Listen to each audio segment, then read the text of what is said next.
company is more than 20 years old, and we are actually one of the founding contemporary dance company in Singapore. Tonight's performance is called Fire Monkey because 2016, according to the Chinese zodiac calendar, is the year of the monkey.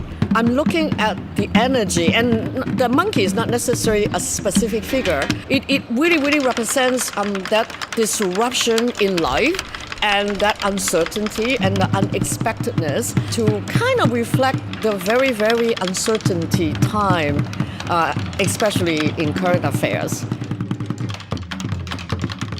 It's a collaboration between Arts Fission Singapore and independent Melbourne artists, with myself as an independent choreographer here in Melbourne. I wanted to take this chance to welcome anyone from anywhere else here, and this is a small way to do it, welcoming a dance company from Singapore into Melbourne, into the space in Melbourne. Ideas, creativity, now literally their bodies are here in Melbourne and we're collaborating with them live, and we're welcoming every stage of the way, open to them and open to the process.